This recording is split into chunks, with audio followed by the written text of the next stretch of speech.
Alrighty, thank you guys for joining me. My presentation is on the adapter design pattern. But before I get into this pattern here, what even is a design pattern? And design patterns are solutions to recurring problems and complexities. And we have three different categories that these design patterns can fall under. One being creational, and that is where these patterns are used to create and manage the mechanism of creating instances of classes. Number two, we have structural, which is realizing relationships between entities like interfaces, classes, and others. And third is behavioral, and that is where we deal with how objects communicate with each other and how they delegate work to each other. And so, how does the adapter design pattern fit into this? Well, the definition of the adapter design pattern is that the adapter allows the interface of an existing class to be used as another interface. And that's a little bit hard to understand. So what I do have here is I have a little picture of an adapter that we would use in order to have an interface with something physical. So an example of this is a TV or a monitor. When we want to connect our computer up to a monitor, but our computer may not have a HDMI port, we use one of these things. If our computer has a USB-C connection, we can plug this end in and it will convert over to an HDMI. You plug in an HDMI and plug it right into the monitor, and then it works. So for, simplicity's sake, it acts as a bridge, the adapter does, between two different interfaces that are not compatible, such as a monitor and a laptop that may not have the same connections. Why do we use these adapters?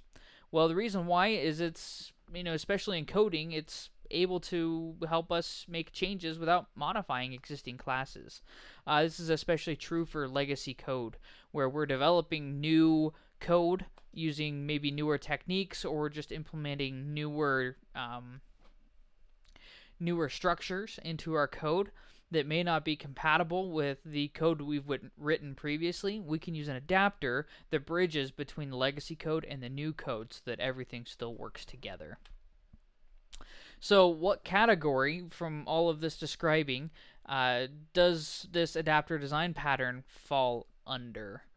And the answer to that is structural.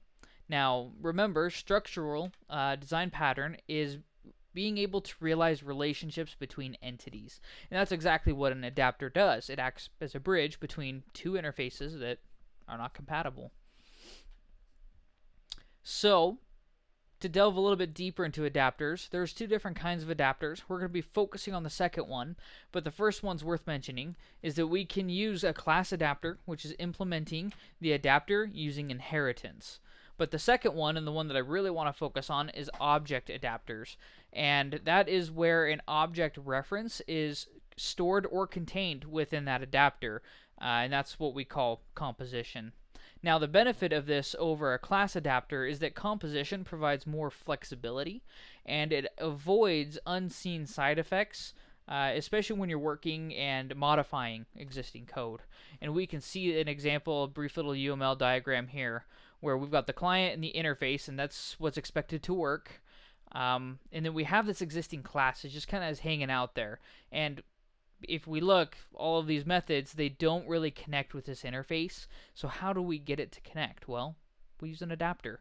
And then the adapter has a existing class property within it, which is able to see and use these methods, and then we can tie those methods into the methods that are specified by the interface, thus allowing the client to work. Now, let me give an example here. We have an interface called enemy attacker. Now, let's say we're building a video game. We have fire weapon, drive forward, assign driver. We have an enemy tank class that implements the enemy attacker. And if you notice, fire weapon, drive forward, assign driver, with their complementary displaying information to the user, their respective functions and methods doing that. Say we want to add an enemy robot, but if you notice, smash with hands, walk forward, react to human, they're a little bit different than these specific methods, and so it cannot implement this interface. So what do? We go ahead and we implement a robot adapter. And this robot adapter will take a robot, an enemy robot, as a parameter. Sorry, not as a parameter, as a property. And so it has access to all of these different methods for robot. And then from here, we're able to tie the robot's actions to the interface's methods using this specific class. And you can see here I've written out some code, and the resulting code is the tank does some actions, the robot does some actions, but if you notice, the robot adapter also does the same actions as the robot. But if you look here, they're using a different method. The adapter is using the interface methods. So what does this have to do with our project? Well, imagine that we have two people working on a restaurant app.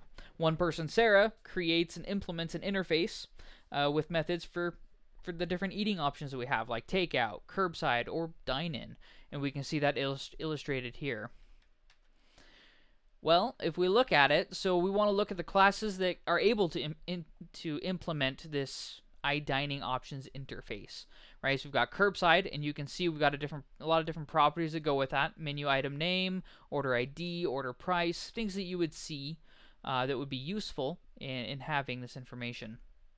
And you can see where I am receiving that information from an outside source. So when this class is created into an object, we specify when it's created all of this information here so that we can manipulate and use. So then we have the three different methods: prepare order, deliver order, and charge order, similar to the interface. And if you look at this, takeout's the same as well, right? You've got all your different properties and, getting those properties populated. And then you've got the same methods with their respective displaying to the user things. So we have those, but what about dine-in? If we look at dine-in, we have prepare order, so it's just similar, but we have send order to table. We're not really delivering it to someone in a car or maybe to an address, but it's to a table. And then what about wait for customer payment? We're not charging them and then getting the food ready. We give the food to them and then they charge when they're ready to leave, right? So this doesn't really work with that interface. And if you notice, it doesn't implement that interface. So what we do is we set up a dine-in adapter. And it implements the iDining options just like the other two, curbside and takeout. And if you notice, it takes a dine-in property, this specific dine-in. So it's a dine-in object that it takes. We populate it with our constructor. And then if you notice, what we do here is we say prepare order, deliver order, charge order. Exactly the same as our interface structure there. But then we're able to say dine-in.prepare order.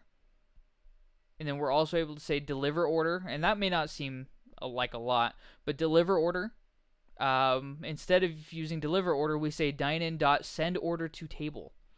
And so what will happen is instead of it, doing what the other two does, we're able to adapt it to the dine-in method. And then same thing for charge order. We're waiting for the customer payment that way. And we can take a look here. I've gone through the liberty of creating it all out. We have curbside, takeout, dine-in, and then a dine-in adapter. So these two should be the same, but if you look, the dine-in is using prepare order, send order to table, and wait for customer payment. And the adapter is using prepare order, deliver order, charge order. And so when we show up the results here, we can see that the curbside is doing its thing, right? It's charging the customer, it's preparing the order, and it's delivering it to the car. Same thing here, charging, preparing, and then delivering to an address, right? And then you have dine-in, which prepares, delivers it to the table, and then does a payment. But the dine-in using the adapter has the exact same information as our dine-in. And the reason for that is because we're still using our dine-in, but it's using it through an adapter instead. So then we're able to classify it as an iDining options interface as using the interface, as we see in all of these different examples. And so that's it. Adapters can be super powerful, and they can be pretty useful, especially when we want to connect two things that seemingly can't connect together. So thank you guys for taking the time to watch this, and we'll catch you later.